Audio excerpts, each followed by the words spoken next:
is funny there because like we were waiting for it to start and I had this big smile on my face and Ryan had this like kind of like face like this. And I was like, I really hope it starts like this because I want to get a screenshot of that. But I don't know if it did start because then I laughed at your face and then you started laughing. So I ruined it. Welcome into Shout, a Buffalo football podcast. I am Matt Parrino. He is Ryan Talbot. And you might notice a new frame on this bad boy because we got some exciting news. Tops Friendly Markets is back in your life. The official signature sponsor of Shout is back in the mix. We've had 3 years partnership with Tops. And when they go through the season, through the football season, and when we have those few months off, it's always like, where's Tops? Where are the transitions? Well, they're coming back in a big way. I can't wait, Ryan. Yeah, cannot wait. So excited to have Tops back as one of our main sponsors. Like you said, 3 years now. We've enjoyed having them as our sponsor. Glad to see it back up here on our Shout screen. Speaking of glad to have it, how about those Shout Buffalo Bills insiders that are just cooking right now on the text line? We've been interacting with them all morning already, giving all of our observations from practice, interacting, answering some questions. And then I just put out a big bat signal like we're going live right now. If you have any other questions, we'll hit them at the end of the show. If you want to be a Shout insider, do it. It's a 2-week free trial. Then after that, it's $3.99 a month. For a cup of coffee a month, you can be a Shout insider. And that's less than $50 per year. I mean, listen, I know it's kind of annoying to have all these little subscriptions that kind of add up, the Netflix, the HBO Go, all that kind of stuff. But listen, if you are a super big Bills fan and you want to cut out all the clutter, we will deliver devoted signature coverage of the Bills to you right to your telephone. You can do it right now by heading over to. Oh, wow. Did you hear that? No, I did not.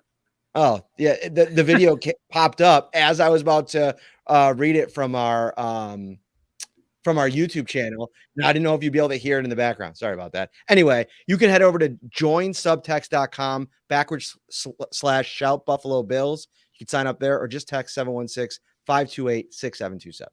Yeah, listen, can't beat it, Bills Mafia. We've had a lot of fans saying it's better than doom scrolling on Twitter, looking for the latest updates. We're sending them right to you. You're getting them in your inbox on your phone, multiple messages per day. Then when you send us a question back, Matt and I see them. We do a good job getting back to you there or right here on the pod. We got a couple people in here. Scott Blakely just joined a couple days ago, says the text club rocks. Welcome in. I'm sure we're surely appreciative of all of you. Tim said that he does the text club and it's awesome. So join Tim, join Scott, become a member of the club. All right. So let's get into today's practice because it was a different feel out there on the practice field. Day one, I felt like there was a really crisp day for the offense and it kind of flipped. I felt like the defense really answered the bell. Sean McDermott was not at practice today in any way. He was dealing with a personal family matter. The Bills said that he's expected to be back at St. John Fisher sometime this afternoon, but they went through a full practice without him. So you saw a very animated John Butler, who we talked to earlier in the day. Looked like he was taking a little bit of a larger role. Eric Washington, the assistant head coach, so on and so forth. But the defense really set the tone. And we talked to Deion Dawkins after practice, and it was brought up how good the defensive line looked. And he said, listen, the offensive line been kicking the defensive line's butt for the first couple of days. And it was nice to see them kind of come with a little bit of fire and kind of flip things up again. I'd say nobody really across the offensive line on that first team had a banner day. I think we, going play after play, just seams being absolutely busted, guys flying through gaps, guys getting off the line of scrimmage. To me, it was an Ed Oliver, Leonard Floyd day. And both of those guys consistently applying tons of pressure. At one point, it was like Ed Oliver comes back into the backfield, gets a sack. I think Floyd was back there too. Comes spinning off of Josh Allen because you could tell today there was another play where Taron Johnson went on a blitz and just completely was like at the last second, just divert, go off the trail. And Ed Oliver spins around, goes back and kind of like looked like he was doing one of those giddy up horsey rides, like back to the defensive huddle. And he just was like so lively and so energetic. And it was good to see. And even even Deion Dawkins, who, maybe struggled a little bit today, said it was good to see. Like, this is the back and forth after the offensive line had a couple of good days. You want to see the defensive line, kind of come back and show their ability to make some plays. And now it's going to be on the offense to turn around after a day off tomorrow. They come back Thursday and then the Friday practice at the stadium. Yeah, listen, if Stephon Diggs has been the MVP of camp on offense, I think Ed Oliver has made his case to be the MVP of the defense so far at camp. He has been outstanding, Matt. The burst, the get off, the getting through the line, making these plays now that they're in pads. And it goes to what we've seen from him over the past few years. We've had these spots where he pops and he flashes and he makes these plays. And I feel like the Bills must have seen enough of that over the last few years to say, okay, we can kind of go forward with him, extending him to this contract where we feel comfortable that he's only going to get better. And to Oliver's credit, upon signing, he said, I'm going to outplay this contract through the summer. He's looking the part. As for Leonard Floyd, listen, a lot of fans, subtext here in the chat on our shows, have been asking about Floyd, and part of it's been absorbing the playbook, getting used to this new system. But this is still a very savvy veteran who, in a bad Rams team last year, was still able to notch 9 sacks. This is going to be one of those great under the radar signings that we look back on, I think, at the end of the season saying, how did the Bills get this guy so late in the process? This wasn't the first wave of free agency. This was post-draft, closer to the start of training camp than anything else. They're able to get someone that has a great track record of getting after the quarterback, adding to this room, and then potentially adding to a group where you have Von Miller coming back. Obviously, you have Greg Rousseau, who made great strides from year 1 to year 2 and had a nice day today as well. There's a lot to like about this defensive line, and they won the day today, and there's going to be some other days I'm sure that they win as well. Greg Rousseau with at least 1 sack today, and it was a strip sack, and the ball hit the turf. And it's funny, talking to Deion Dawkins, Vic Carucci had noticed from Channel 2 that after a rep where it looked like Greg Rousseau won the rep, Deion Dawkins walked over and started talking to him. And so he asked about him, and Deion Dawkins gave some great insight into some on-the-field coaching that was happening in his answer. And he basically said, he went up to Greg, he says, all love, man, you won the rep, but I want to show you something here. Like, there was a moment in that rep where you kind of tripped for a moment. And if I wanted to, I could have pushed you to the ground and then just fell on you, landed on you, potentially hurt you. And actually, Deion even went so far as to say, like, listen, in a game, if somebody's off balance, like, it's kill or be killed. I mean, you're out there trying to, physically impose yourself on the other team. He'll see a guy be off balance and go low and hit him, push him to the ground, and then land on him. I mean, you see offensive linemen pancake guys all the time. He's like, you hurt a guy, maybe his backup comes in for a few plays, and you know that they're not at the same level. That's something that goes through your mind. And he said, with Von Miller here now, guys in practice see that, right? Like, over and over ago, the bendability of Von Miller, maybe trying to add elements of that into their game. But for a guy like Rousseau, who's so tall, you better do whatever kind of bend that you have getting in and out of that. It better be quick, because veteran guys like Deion Dawkins in this league will take advantage of that and look to hurt you. And I thought that was actually some really good behind the curtain stuff where it's like, whoa, Greg Rousseau isn't only getting coached up on how technically to execute as a pass rusher, but also the stuff he should avoid doing against elite guys, especially as he starts going against left tackles as he improves on the right side. Yeah, listen, at these practices, I mean, it's a lot of beef on the field when you're going D-line versus O-line, and it is kill or be killed both at practice and in these live game situations, Matt. But when all is said and done, these are still teammates, and you have Deion Dawkins kind of looking out for Rousseau, saying, this is still a young guy, year 3 in the system, big, and you mentioned a big guy in terms of his height and his frame, and being able to dip low like a Von Miller's able to do, or maybe a Leonard Floyd's able to do. It's a little bit harder for Rousseau. So at least Dawkins is pointing that out to him now, saying, you might be able to beat some left tackles with a move like that, or right tackles with a move like that in season. But, there's also going to be guys like me who see it, and in a live game, we're going to push you down and we're going to jump on you, land on you. So nice to see, a coachable moment coming from an offensive tackle when these guys are clashing on the field. Got a lot to get to here. I mean, I got like 6 to 8 different topics that we can go into, some major takeaways from today. But I want to end with I have in my notes here just watching Leonard Floyd snap to snap. Holy crap. Like, and, and I don't know if I have a lot of those over the years outside of Von Miller, who's a walking holy crap. And I just think that it's something with Floyd taking this to a whole new level. You know, AJ's in the comments here talking about some movement that they've done on the defensive line.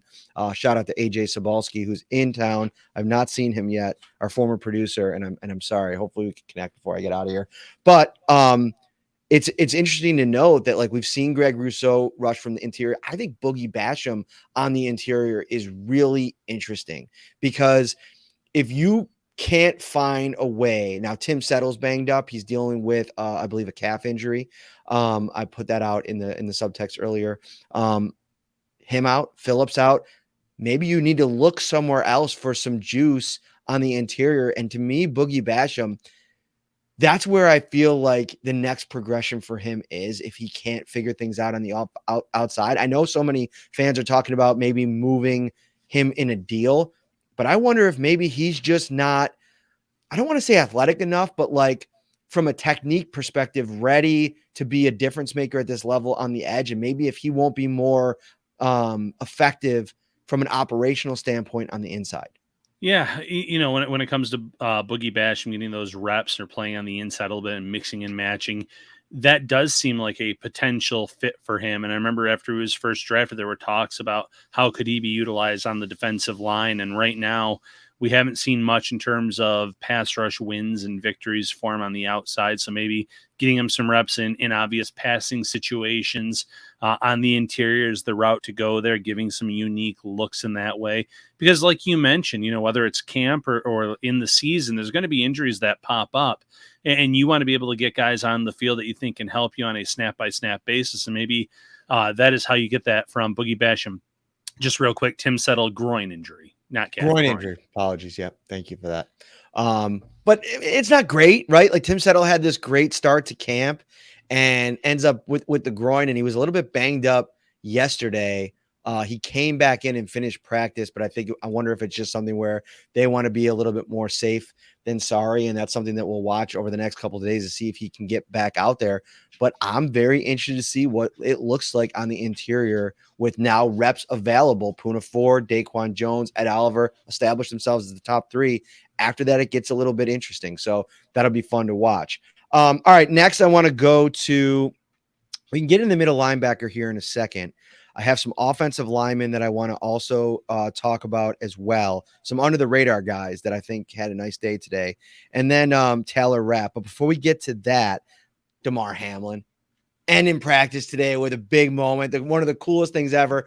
Some people might argue that there would have been a sack on the play, but I felt like the ball was out of the hands of, I believe it was Matt Barkley, before the interception happened. And it was just like a super cool moment at the end of practice where, Hamlin comes kind of flying into the play to make the interception. I don't know if the Bills have put out the video yet. I was actually at an awkward part of the field, but like this goes to a conversation now that is really interesting with Hamlin because we're going to kind of watch as the games start and how much he's kind of put out there, how much he plays, and what we're looking at in terms of the depth safety competition because he's now making plays. I noticed a couple times today, him thudding guys up, looking for a little bit of contact. And on one play, he did it against Latavius Murray, Ryan. And I know you can speak to this. That dude he is a burly running back. He's a big dude, kind of feels like he could play linebacker if he wanted to. He's a different level of player.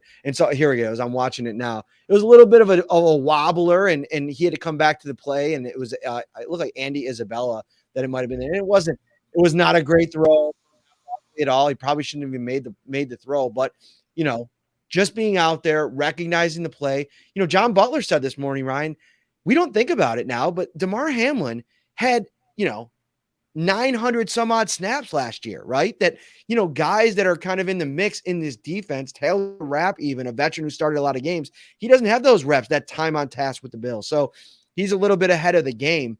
but how the Bills view other players. And I'm going to talk about a player that made a play today that I think could push DeMar for that roster spot. It's going to be interesting to watch over the rest of the summer.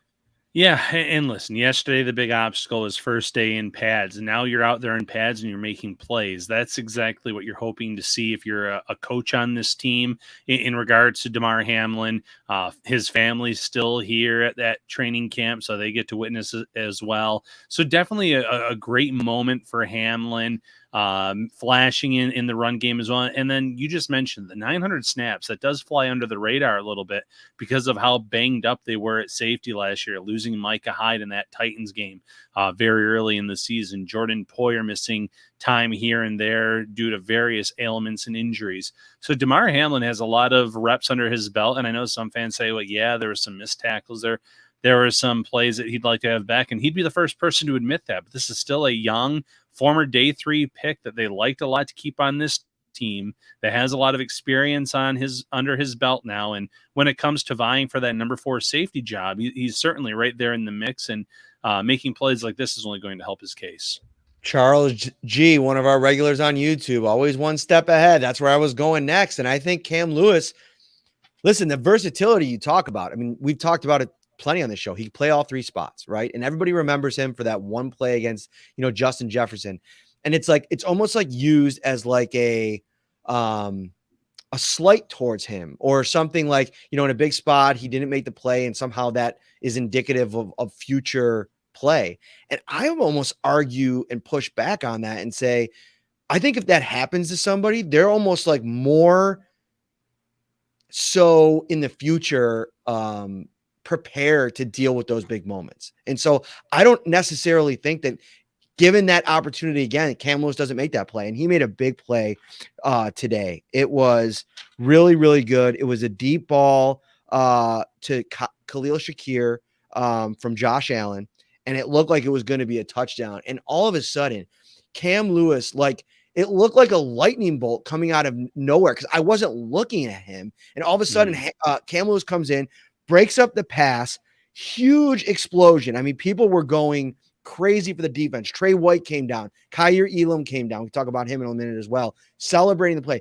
Big time play and a big time moment to stop a touchdown. Khalil Shakir, obviously still continuing to get some of that run as well with the first team.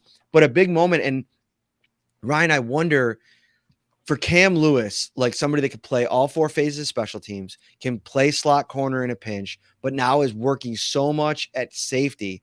If they don't get to a place with DeMar where they're super comfortable, or even if they are, I think you can live in a world where both Cam and DeMar make the roster. But if you need it to be 4 safeties, I think you trust Cam Lewis pretty much at this point in that spot.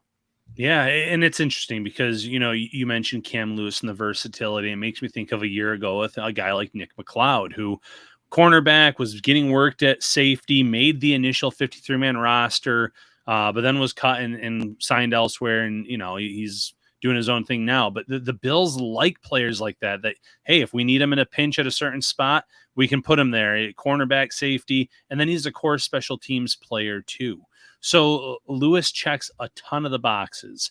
It's going to be one of those interesting under the radar roster battles for that safety number 4 spot, because you have Hamlin, you have Cam Lewis, you still have Dean Marlowe, who I think he's someone that they would probably feel comfortable being able to release and try to get him onto that practice squad due to his age and everything else.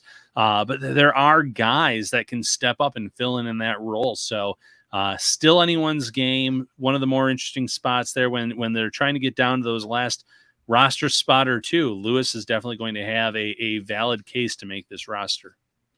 I got to make a valid case to everybody right now, and that is to head over to topsmarkets.com/burgers to get the best burger deals in town. With over 30 ready-to-grill burgers, Tops is the place to pick out the juiciest, most delicious burgers in town. My mouth's watering just reading this thing. From beef and turkey to chicken and veggie, you'll find something for everyone. Taste the flavors of the world with unique toppings and twists on the classic burger. Tops World of Burgers is yours to explore.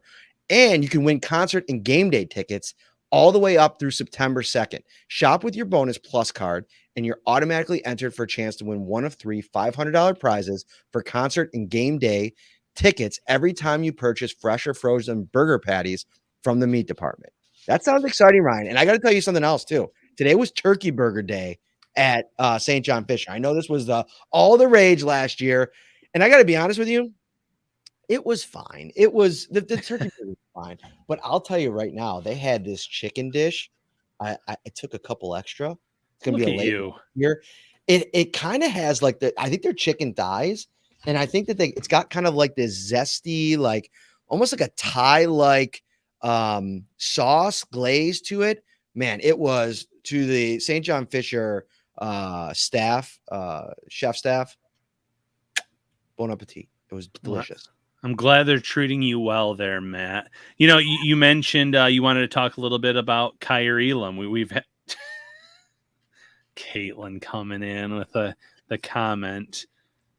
Leftover chicken. Honey, I need to make sure that I'm hitting all of my protein gram goals because I told the guys at Jeremy and Joe DiBiase this morning. I ran over there to do their morning show this morning. I got a text at 4 a.m. from Jeremy White that said, "Can you come on at 7?" And I'm like, "Sure."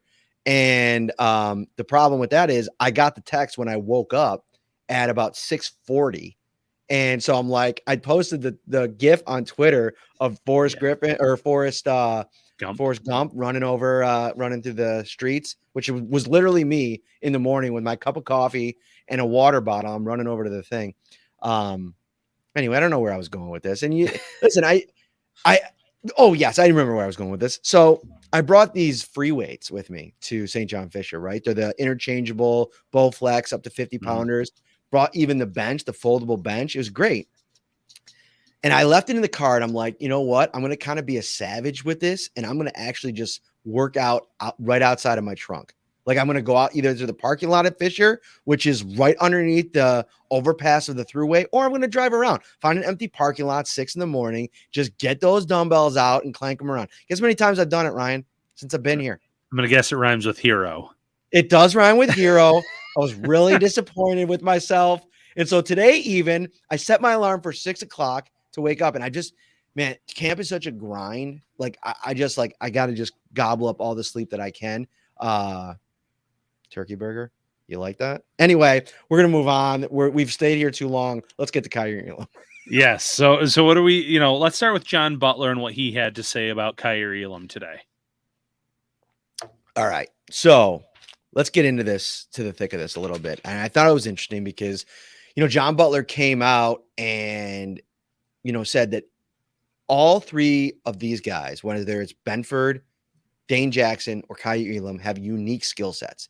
And so when these guys have gotten here, his main goal has been to get a download of all three of the guys, understand what they do best, and then figure out a way to put them in a position to be successful. And so with Elam, he's obviously best when he can be physical at the line of scrimmage. Like he's got that recoverability speed. And when he gets his hand on guys, that's when he feels part of the play. And that's when he's been more effective. So I think it's about like getting him schooled up on how to play in space, but also as a coaching staff, putting him in positions schematically to where he can utilize that strength, which is difficult when they ask their corners to play off.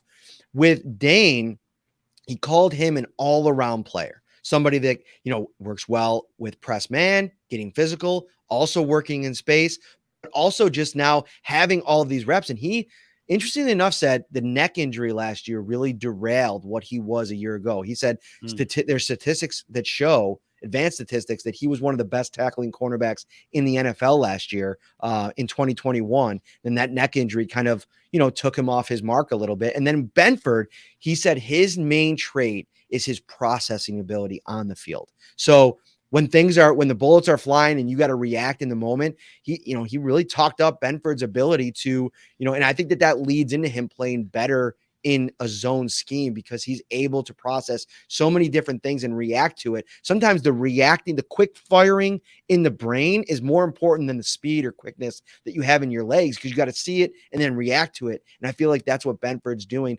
I thought Kyrie Elam had a really good day today. I thought that he was competitive.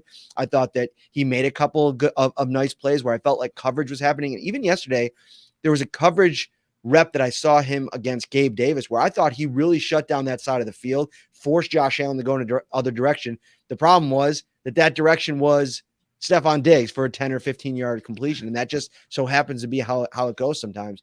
But I think Elam, he's staying in the fight, and I thought that Dane Jackson, for as much as it feels like John Butler likes him, there's elements to his game that I think you could poke some holes into it from a coverage perspective. So there's so much that goes into it. And, this is probably something I'm going to dive into a little bit more, in written form over the next couple of days as we have a day off in between practices. But very interesting comments today from John Butler.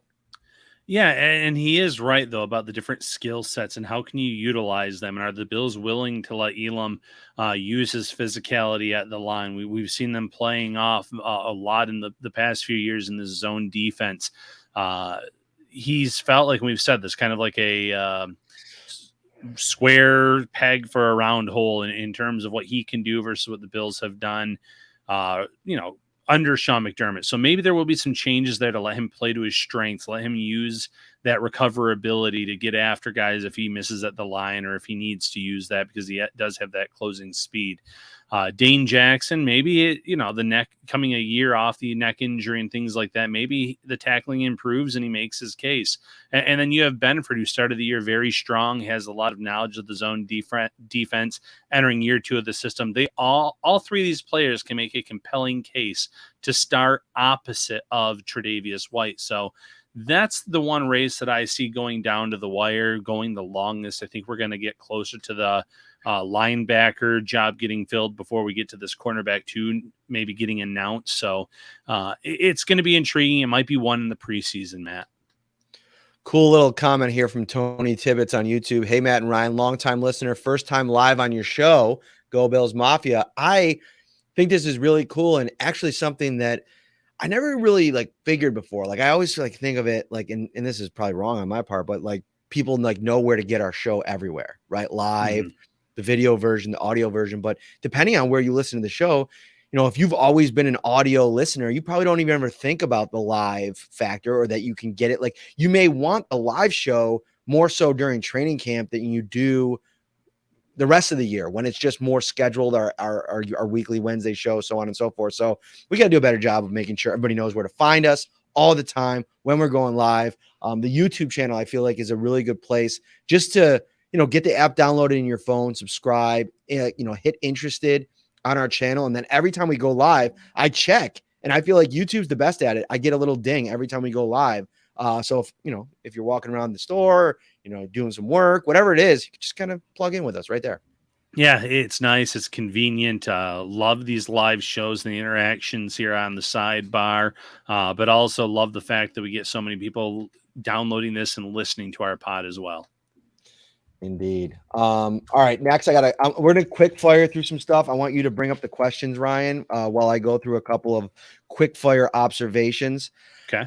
And anything that you want to touch on from these, feel free to interrupt me and we will go on that. But I wanted to start with some offensive linemen that, I made a comment about Tommy Doyle, just looking a little bit slow early on in practice, maybe still kind of working his way back from that knee injury last year. Today was an outstanding day for Tommy Doyle. I thought he asserted himself in the one-on-ones early in practice. I thought he had some 2-on-2s, I should say, had some really good reps. Shane Ray came flying out of a cannon, and it was Doyle beat him to the spot on the outside. And I'm like, listen, for Shane Ray, who, by the way, got an upgrade today and had some second team reps on the day, and I think that might, coincide with some of the things that they're doing on the interior with some of the other edge rushers. Doyle just got to his spot, bodied Shane Ray, and completely took him out of the play. And they were battling. It was back and forth. And then Doyle had one play during practice that I put down as just an impressive play where everything was breaking down on the offensive line. The defensive line was absolutely crushing the pocket, but there was Tommy Doyle on an island. And I got a lot of notes here and I don't have it written down specifically, but he was the one guy holding up in pass protection, which I feel like that's a huge feather for Tommy to be able to start to build and maybe, have a couple of days in a row here where maybe he can start to build on some confidence. Yeah, and that's something we've talked about. The fact that there's the depth at tackle is a little bit suspect. It's a little bit worrisome. Doyle was coming off of a bad day yesterday, but bounces back today with a solid day. So making his case to kind of claim one of those roster spots at tackle, there's a lot of unknowns, Garage and Vandemark and things like that in the mix too for maybe that final tackle role. But you have Spencer Brown starting at one side, Deion Dawkins at the other. And Matt, this actually kind of transitions into the next question. We've had some fans asking in the subtext about Brandon Shell and what you've seen from him so far. Whoa. How do I say this and be kind? Um, it hasn't been good for Brandon Shell. And the one rep in particular today that stood out, and actually the Tommy Doyle protection was on, I found it in my notes. It was on the DeMar interception. So he was the one guy on that play that was holding up his end of the bargain. And, Matt Barkley then throws that duck.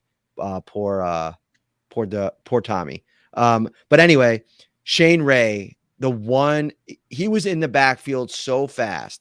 And the reason he was, or maybe it appeared that he was, because I feel like Brandon Shell just was not getting out of his stance quick enough. And I've noticed that on several occasions. I haven't written much about it. I kind of wanted to see him get his kind of his wheels under him a little bit, his bearings in this Buffalo offense. But so far, not great. The preseason is going to be huge for him. But we talked about Vandemark, we've talked about Garage, we talked about Doyle today. Like, these are the guys that are going to put a lot of pressure on Shell. And I think we can go from Shell being this quasi competition for Spencer Brown, who didn't have a good day today. We could talk about that in a minute as well. To a guy that's directly on the roster bubble and maybe is going to be, on the outs for a guy like Garage or something to that degree. Yeah, it's going to be interesting to kind of monitor because there's always a few players that you assume are going to make this roster, whether it's starting role, depth role, and generally in the depth role situation, there's one or two that end up getting beat out in that spot by someone else, a younger option, someone that's shown more, someone that's been in the system a little bit longer. And that could potentially be the case this year when it comes to Brendan Shell signing as a free agent, maybe not being able to stick on this roster after some fans thought he could push Spencer Brown for that starting job. And, let's get into Brown's day a little bit. But as we do that, I had two different people, Scott and Brian, say, was today the case of the O-line playing poorly or the D-line being that good, or was it a combination of both, Matt? I think it was a combination of both. This definitely wasn't a good day for the first team offensive line across the board. There's one play where I really felt like Connor McGovern, who, by the way, in the run heavy period early in practice, start 11 on 11, David Edwards was actually getting some run at left guard. He wasn't there for very long. Connor McGovern went back in.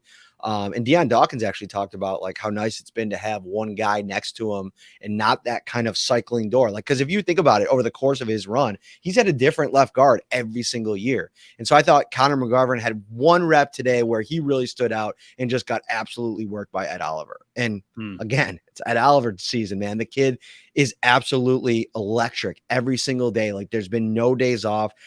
He really, and I think you have to be excited about this if you're a Bills fan, because guys can react two different ways to getting paid, right? Coming in and being that same version or maybe even better, or just taking the foot off the gas a little bit.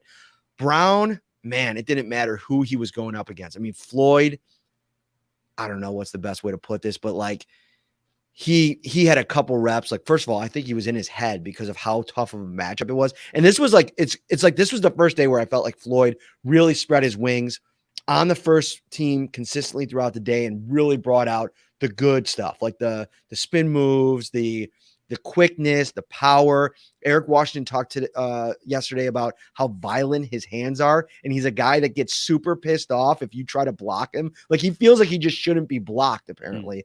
That's the mindset, which Eric Washington said he loves. But man, was he just going at Spencer Brown today. And over the course of the day, there's just the losses piled up, I felt like, and it just felt like so much was coming at Josh Allen, who for a moment, by the way, looked like he was dinged up again. His shoe was off.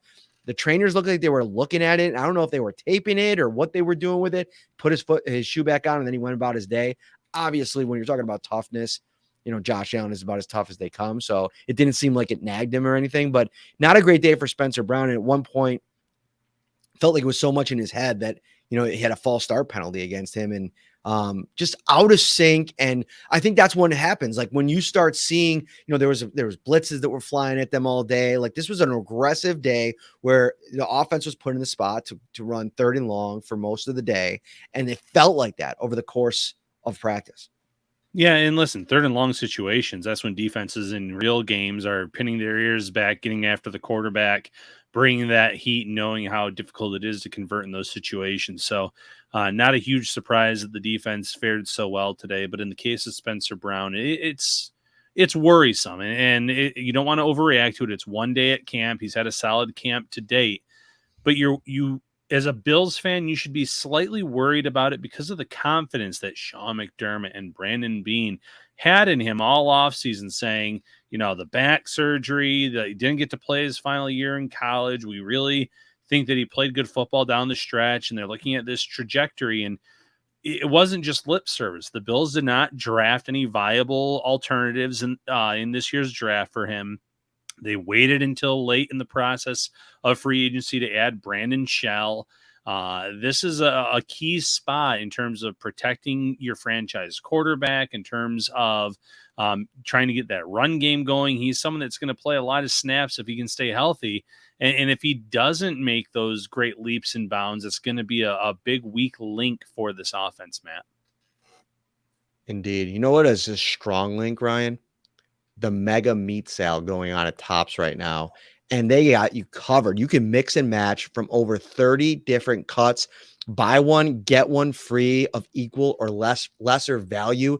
They got 85% lean ground beef, Oscar Mayer sliced bacon, 99% fat-free, boneless chicken, Tops brand, Tops boneless pork chop, Tops extra large uncooked easy peel shrimp, Tops boneless top round steak, and the Hatfield marinated pork loin fillets or tenderloins. No matter what kind of meat you want, Tops has got you covered.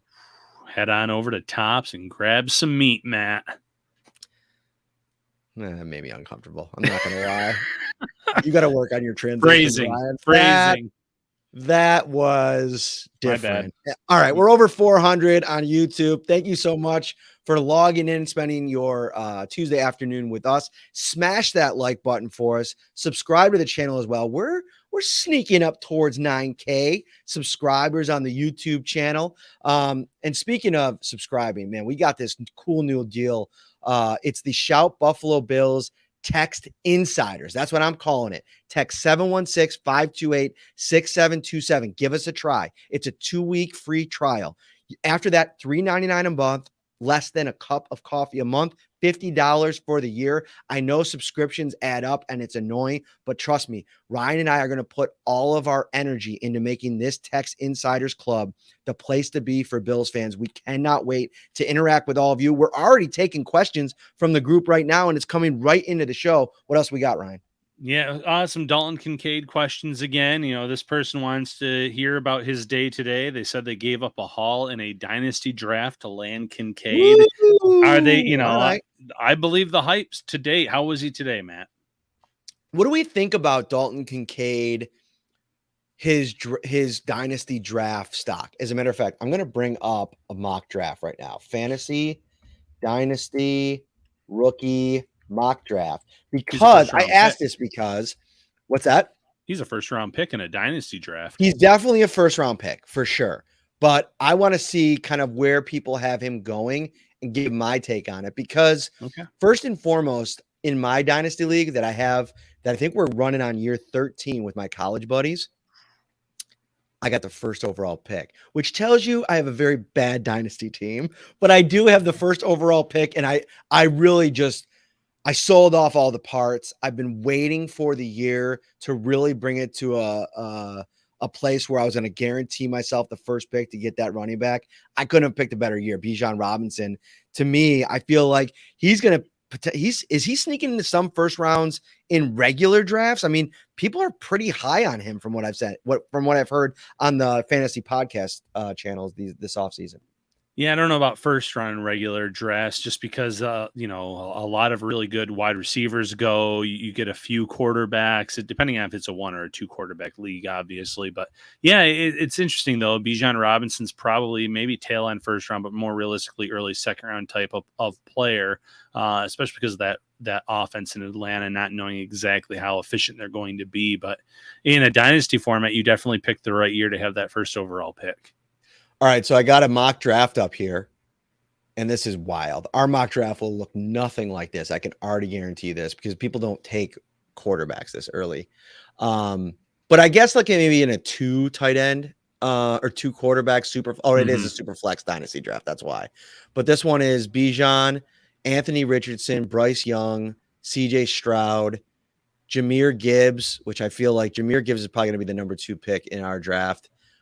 Smith and Jigba, which I think is really interesting because he landed in a weird spot. Like I don't know if I love the value. I almost like Addison, his landing spot a little bit better. What do you think about those 2 guys there going 6 and then 7?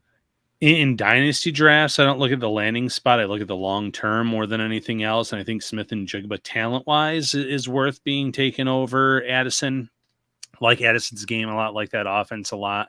But again, sometimes you have to ignore the team or the fit and just kind of go with talent wise who you think is going to be best for your roster long term. Kincaid ends up going 14th.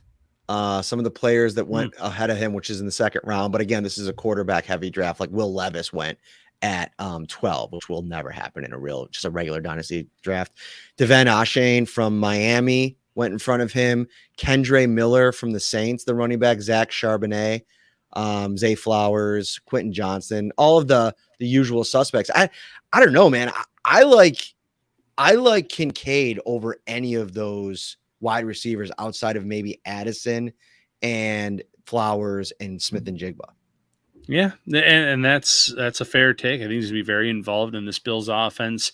And when it comes to Kincaid and when you're looking for someone, the tight end position, first of all, is very tough to fill with a consistent performer. And I think he could definitely be that long term. So someone to kind of keep an eye on there. A lot of comments in here about Damian Harris, both in terms of how's he looking on the field, but also a lot of praise for him today in terms of meeting with the media. Dude is entertaining. Like he is super well spoken, but not only just well spoken, his timing, his like listening to the questions that are being asked. Like a lot of times I feel like players, they zero in on one phrase or something like to respond to. Like he really held the media accountable for their questions today, which that's going to be fun to have Damian Harris kind of, be in these press conference settings and have to kind of like, go back and forth with him a little bit, which is fun. But really cool. Like he let us into, his exchange with Matt Milano in the meeting room last night where, he started like, ripping it up, some house dance music. And then Deion Dawkins came in and said it was a real Italian-like of Milano to be so into the house music, almost a la Jersey Shore. So it really got like things, cool. Like, I don't know. It was just a really cool interaction, but he seems super comfortable in his role, whatever that's going to end up being. I think he's very much,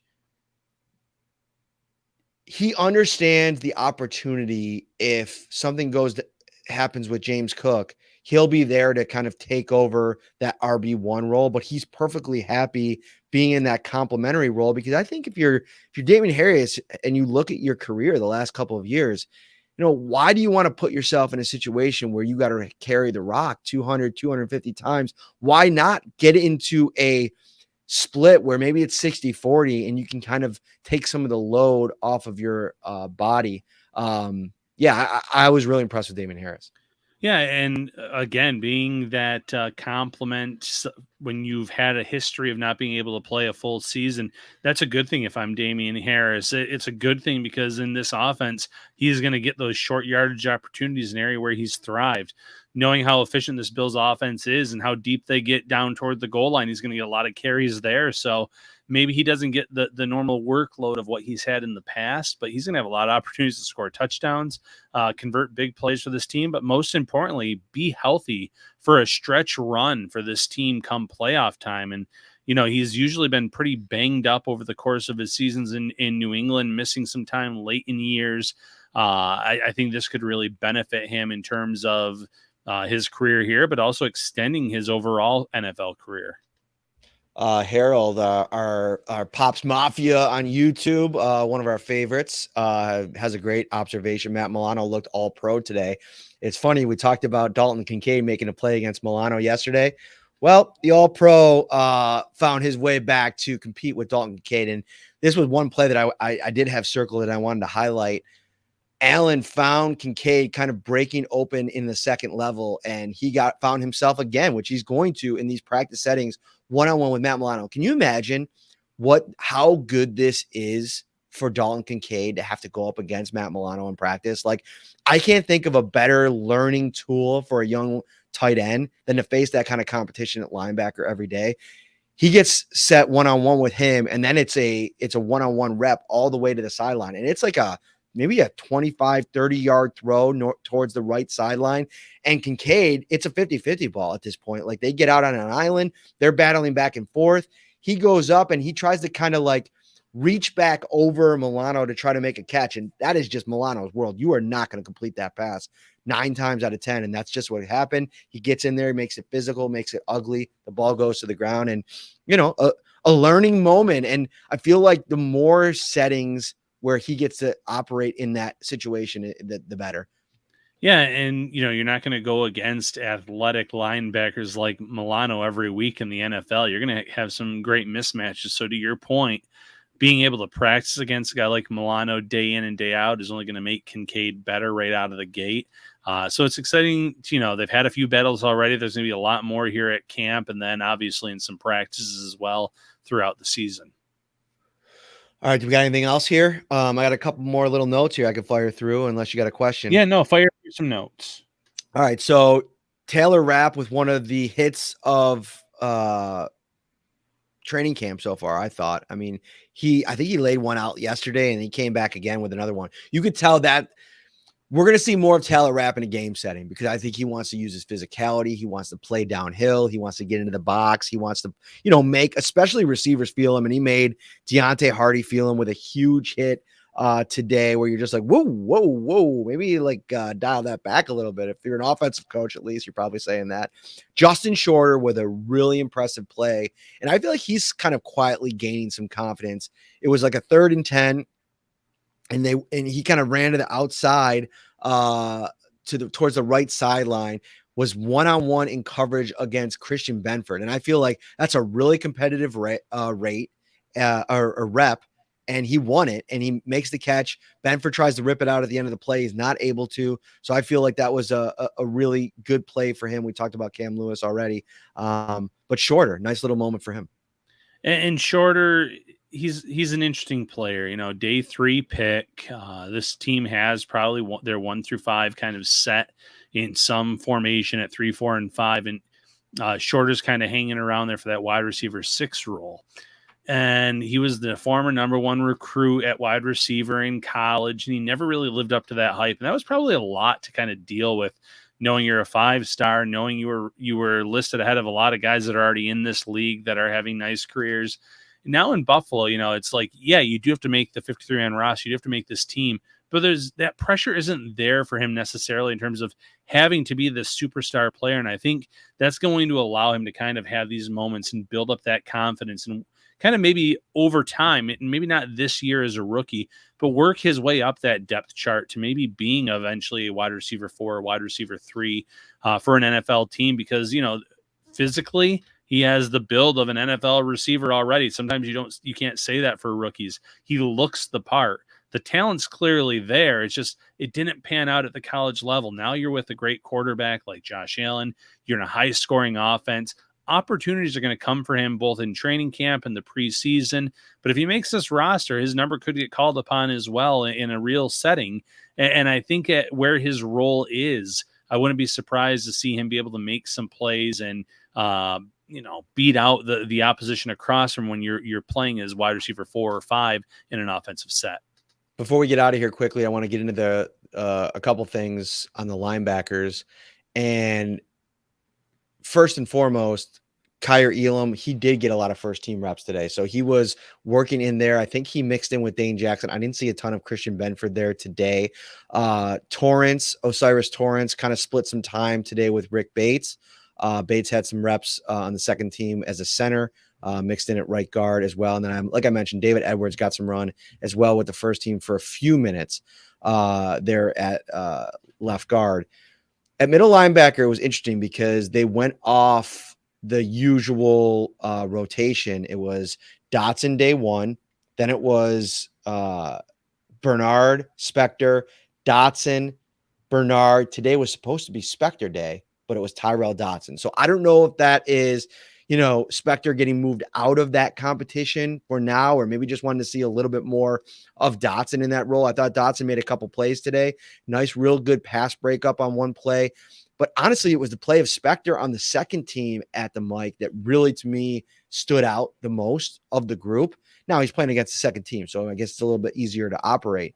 But he triggers so hard on plays where you just see it. Sometimes like that's natural, like that ability to stay low to the ground, to have that speed while your pad level is low, kind of weave in and out of traffic. And I feel like Spector does that really well. And he had two plays that I want to note. The first one was out in space where Damian Harris was running behind Ryan Bates. And dude, Balin Spector came in and blew up Ryan Bates, like blew him up, shedded the block, and then got his arms like wrapped up on 22 Damian Harris there to make the play. And then the other was a tackle for a loss where he kind of got into the offensive backfield there, exploded on Jonathan Mims and made a tackle there, or would have. Just a really nice day for Spector, who didn't get the first team reps, but I leave practice today thinking more about him.